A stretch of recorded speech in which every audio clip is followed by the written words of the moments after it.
Hello everyone, this is Texan and welcome to today's video. Today's topic is all about how the modern web evolved during the years. The World Wide Web, known as the web, is the world's dominant software platform. It is an information space where documents and other web resources can be accessed through the internet using a browser. It all started with Web 1.0, the first generation of the World Wide Web, from 1989 to 2004. It was defined as the Web of Information Connection. Also, Web 1.0 was considered a read-only web. The Web 1 had a static interface, where it only allowed us to search for information and read it without interacting with the web page. Web 1.0 technologies include core web protocols, HTML, HTTP, and URI. These are the characteristics of Web 1. Read-only content includes static web pages and use basic HTML. There was no CSS to style and make the website more colorful. Instead, it was filled with text and images. Let me give you an example to conclude on Web 1. I'm a programmer who decides to build a website to promote a certain product. The users have access to that web page, but they can only read the content, so Web 1 was read-only. Now comes Web 2.0. It was defined by Dale Dougherty in 2004 as a read-write web. What eventually changed in Web 2 is that the user that could only read in Web 1 can read and write in Web 2. We have YouTube, WhatsApp, Facebook, and so on. You can actually do both, read and write, because normal content is developed by normal people. Let's say Twitter. Normal people publishes tweets, where other people can interact with it.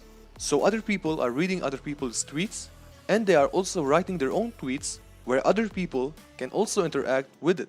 So this company provides you a platform, and the users develop the content. But there is one thing. Most platforms are free, right? Like Instagram, you don't pay to post a picture. But these companies are using your data without you knowing what's happening or what they are doing with that data.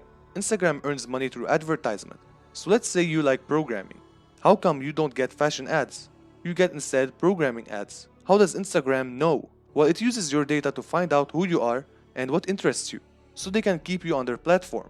But not only that, they sell your data to advertisers. So as users, we want to gain control over our data. We are in a centralized server or in a client-server network. That means multiple devices are connected to a server, let's say Facebook's server, and they are able to navigate through Facebook content, read and write of course.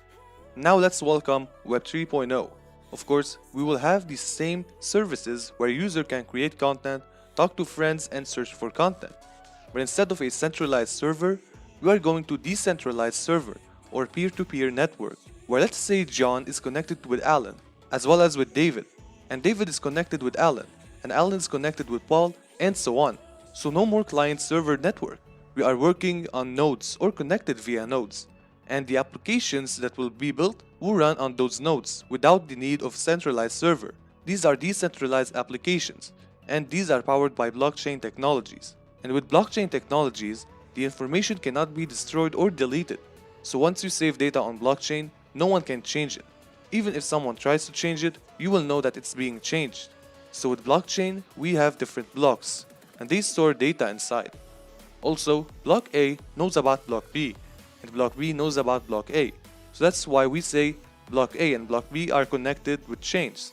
Now how blockchain allows you to own your data. So in blockchain, we use the concept of hashing, where we use algorithms like SHA-256 or 512 on a specific input, and the operation will give you a key. So if you use SHA-256 algorithm, you will get a key of 256 bits. And definitely, you will get different key for different data. So in block A, you apply a hash. Then in block B, you have data and the hash of block A. And of course, its own hash, the hash of block B. So we have two blocks connected with the help of chains. And now, let's say in block A, you change the input. Definitely, the key value will change. Now compare the hash 1 in block A and hash 1 in block B. They are different. So now somebody changed your data and you are aware of this. By the way, no one have ever cracked blockchain, and blockchain is not used just for Bitcoin. It can be used for personal identity, hospital, businesses, and so on. Here you have it, from Web 1 all the way to Web 3. Now, Web 3 will take some time to appear. It's not like tomorrow you will start using it, but slowly we are shifting to Web 3. Meanwhile, let's enjoy Web 2. And while enjoying it, check out this video about how can you get started as a full stack developer.